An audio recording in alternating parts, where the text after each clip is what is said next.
En esta oportunidad vamos a revisar la unidad de reacciones ácido-base.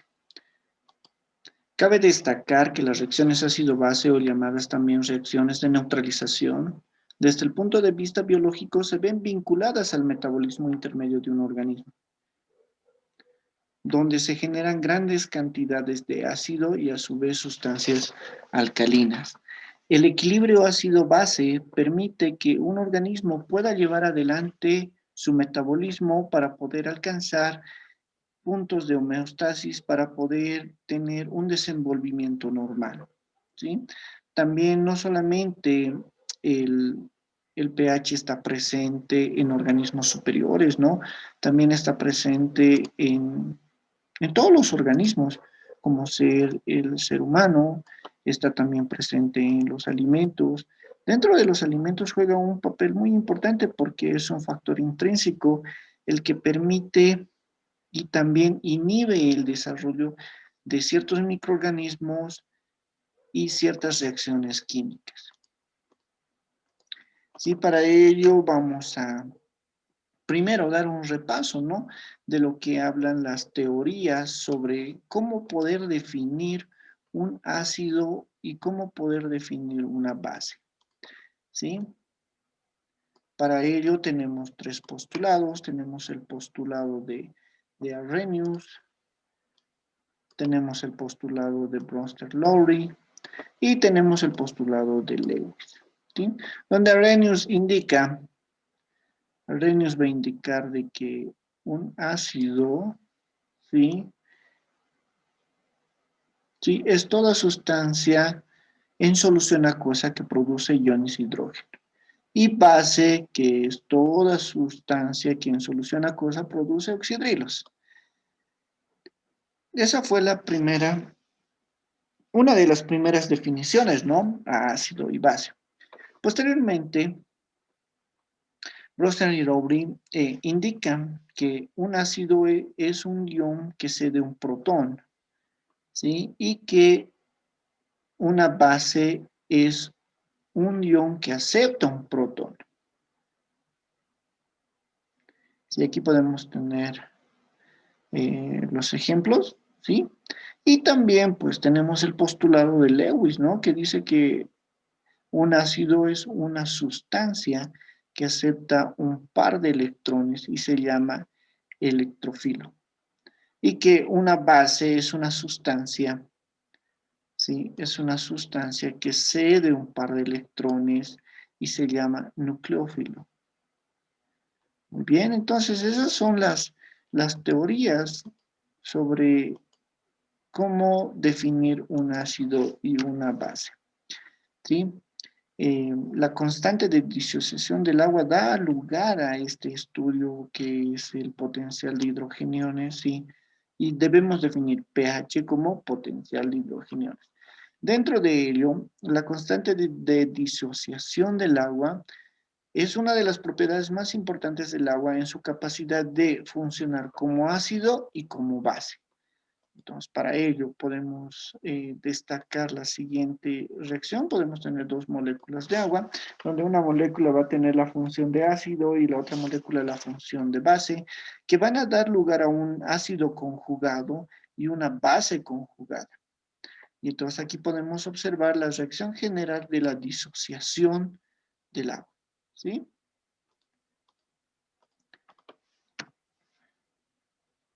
Dentro de ello es muy importante poder destacar, ¿sí? Poder destacar lo que es la escala del pH.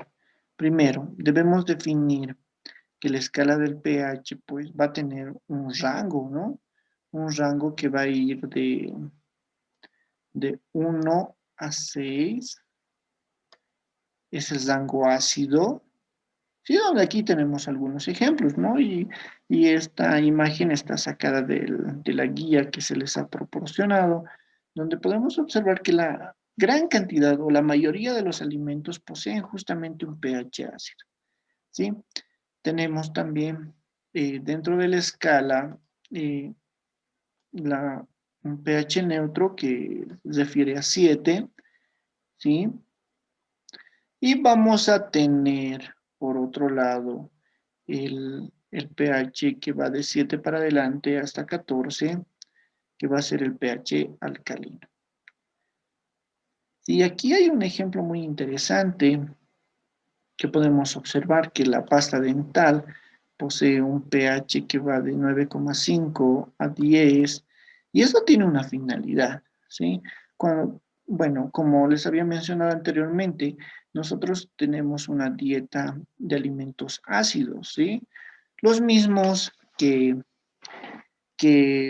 ciertas partículas o ciertas cantidades pequeñas se quedan en la dentadura, ¿sí? Y si nosotros no llegamos a neutralizar eso, pues podemos dañar el esmalte dental y posteriormente dar lugar a las caries y posteriormente pues perder la dentadura, ¿no? Es por eso que en el proceso de cepillado nosotros llevamos adelante un proceso de neutralización, ¿sí? Neutralizamos las sustancias ácidas con una sustancia alcalina, ¿sí? Entonces, en el diario vivir nosotros podemos y tenemos contacto con muchas reacciones referidas al pH, ¿sí? Un dato muy interesante sobre los ácidos y bases fuertes es justamente definir por qué es fuerte, ¿sí? Un ácido y una base son fuertes porque, primero, es fuerte porque su disociación es completa, ¿sí? Se disocian completamente, a diferencia, a diferencia de un ácido o una base débil, que su disociación es parcial. ¿Sí? Aquí tenemos algunos ejemplos. Vamos a tener los ácidos fuertes como el ácido perclórico, el ácido sulfúrico, que viene a ser un clásico.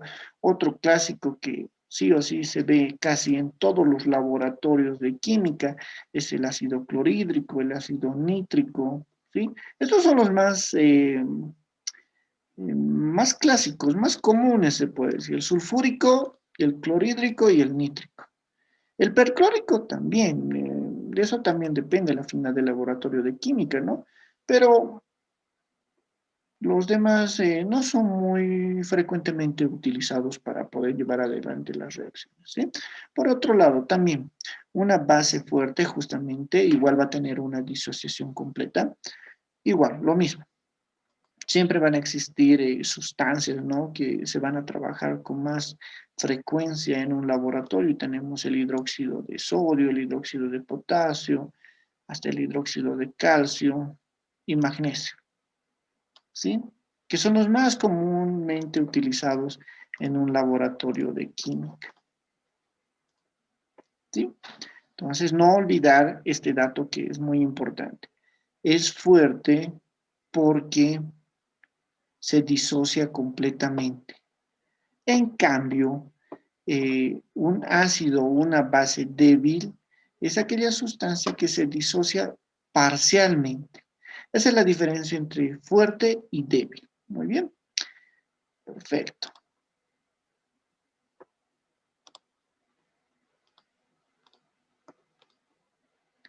Bien, vamos a continuar. Entonces, pasemos a hablar un poquito sobre soluciones amortiguadoras. Primero, tenemos que definir qué es una sustancia amortiguadora. Y una sustancia amortiguadora tiene la función de evitar cambios bruscos de pH. Es la función principal de una sustancia amortiguadora, la misma que procede de la combinación de un ácido débil con una base conjugada, ¿sí? Y vamos a tener una disolución amortiguadora. Y esta solución amortiguadora, como ya se les he mencionado, lo que busca es justamente esto, es poder evitar cambios bruscos de pH, porque en un momento vamos a observar cuál es la implicancia que tiene el pH sobre la salud. Y justamente aquí estamos. Vamos a destacar algunos aspectos muy importantes como la variación del pH. Y eso es muy complicado, ¿sí? Cuando una persona tiene estos cuadros, pues su vida puede correr mucho riesgo. Entonces, primero, variación del pH. Hablamos de acidemia y hablamos de alcalemia, ¿sí? Acidemia cuando el pH corporal es menor a 7,36 y alcalemia cuando supera el pH en 7,46. ¿Sí? También existe una variación en la presión parcial del dióxido de carbono, ¿sí? Donde podemos observar que, que podemos tener dos cuadros también bien diferentes, ¿no? Podemos tener una acidosis respiratoria cuando tenemos mayor a 40 miligramos de mercurio y una alcalosis respiratoria cuando se tiene por debajo de 40 milímetros de mercurio, perdón, ¿sí? Por otro lado, también puede haber una variación en la concentración de carbonatos, ¿sí? También podemos tener en este cuadro, así como teníamos una acidosis respiratoria, podemos llegar a tener una acidosis metabólica, ¿sí? Entonces, podemos tener una acidosis metabólica cuando el valor es por debajo de 24 miliequivalentes litro y una alcalosis metabólica cuando superamos el valor de 24 miliequivalentes litro. ¿Sí? Aquí también podemos observar las causas, ¿no? Las razones para tener una acidosis respiratoria, una alcalosis respiratoria, ¿sí? Una acidosis metabólica y una alcalosis metabólica. Este esquema también fue extraído de la guía que se les ha proporcionado, ¿sí? Con la finalidad de poder aclarar un poquito más la imagen, ¿no? Muy bien, también tenemos dentro del aspecto químico los indicadores de pH. Los indicadores de pH son sustancias orgánicas, ¿sí? que, que por la resonancia de los electrones, o sea, por la presencia de protones, pueden indicarnos el cambio de un pH a otro. ¿Sí? Aquí nosotros tenemos los indicadores y hay muchos más. Tenemos rojo Congo, azul de bromofenol, naranja de metilo. Entonces, ¿qué es lo que pasa? Cuando nosotros tenemos un indicador de pH, tiene una coloración en pH ácido, ¿sí? Por decir, el rojo Congo es de color azul en pH ácido. Pero cuando estamos en un proceso de titulación en el laboratorio, ¿sí? Cambia. Y eso nos indica de que ha existido un cambio, ¿sí? ¿Cuándo es aplicable esto? Cuando nosotros llevamos procesos de titulación, ¿sí? Un ejemplo clásico que se utiliza dentro del laboratorio de química es la fenolftaleína, ¿sí? Se lo utiliza para los procesos de neutralización. Entonces pasa, cuando estoy titulando una muestra, les pongo un ejemplo, voy a medir la acidez titulable de la leche, ¿sí? Le pongo el indicador, que es el rojo, bueno, perdón, que es la fenolftaleína, no va a tener coloración. Voy a ir añadiendo gota a gota de hidróxido de sodio 0,1 normal y va a llegar a un punto, ¿sí? Donde cambia de color. Y ese es el punto de neutralidad que voy a poder determinar, ¿sí? También, no solamente es cambio de color, aquí también tenemos un intervalo de viraje. Por decir, seguiremos con el ejemplo de la fenolftaleína. La fenolftaleína, así como los otros indicadores, a un pH 8 es incoloro. Pero cuando ya llega a un pH de 9,6 va a tener esta coloración rosa fucsia, ¿sí? Entonces, dentro de los procesos de titulación y valoración, los indicadores de pH son muy útiles dentro del laboratorio de química, ¿sí? Eso es para no trabajar a ciegas, ¿no? Muy bien, vayamos a algunos ejemplitos. muy sencillos. Por decir, aquí hay una preguntita, ¿no? Esto también es el texto, donde nos dice, para poder, para una solución neutra a 25 grados centígrados, un dato muy importante, ¿sí? Un dato muy importante, que las mediciones de pH siempre se hacen a 25 grados centígrados. ¿Esto por qué? Porque el pH se ve influenciado por la temperatura, ¿sí?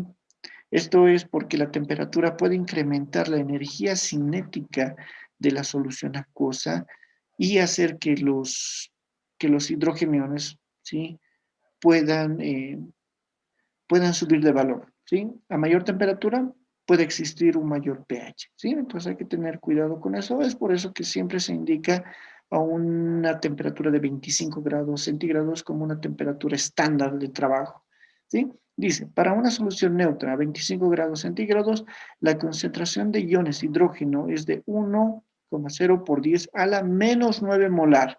El pH se calcula como, recuerden que utilizando la fórmula voy a poder representar de esta manera, ¿no? pH es igual al logaritmo de 1 sobre 1,0 por 10 a la menos 9. Entonces yo agarro la calculadora, yo los invito, jóvenes, a que puedan explorar un poco más la calculadora para que no les falle al momento del examen y ustedes puedan obtener el resultado. Y el pH que tiene esta solución, pues, es de 9. Muy bien. Muy bien, pasamos al siguiente ejemplito. En este ejemplito, pues podemos denotar y observar que nos piden varias cosas. Primero, nos van a pedir, dice, se toma el pH a un refresco Fanta. Bueno, no es correcto poner nombres, ¿no? Bueno, un refresco X en un control de calidad de refrescos y el resultado es 4,5. ¿Sí? Nos pide que tenemos que calcular la concentración de hidrogeniones, oxidrilos y el pOH, ¿sí? Entonces, vamos. Y algo que siempre les recomiendo al momento de la resolución de los exámenes es poder leer muy bien el enunciado y poder hacer una lista de datos. Esto es muy práctico porque nos permite poder desglosar el problema y analizarlo, ¿sí? Ahora, dentro del examen, eh, como siempre se procede, se les proporciona hojas donde ustedes puedan desarrollar esto, ¿sí? Entonces, tómense un tiempito, unos minutitos para poder hacer la lectura del enunciado, ¿sí? Y anotar los datos. Primero, me dice, ¿no? pH de 4,5, pH 4,5, listo. Entonces yo tengo que encontrar estos datos, ¿no? Yo tengo que buscar la concentración de hidrogeniones y el pOH. Entonces, lo primero que voy a hacer, ¿sí? Ir a lo más práctico, ¿no? Entonces, pH es igual a menos logaritmo de la concentración de hidrogeniones. Este dato es muy importante. Este dato es muy, muy importante porque me dice pOH más pH es igual a 14, ¿sí? Recuerden que la escala del pH llega a 14, ¿no? Entonces, vean, yo tengo este dato. Y es justamente, solamente tengo que reemplazar este dato. pOH es igual a 14 menos pH, ¿no? Entonces, vayamos a la resolución de la primera incógnita.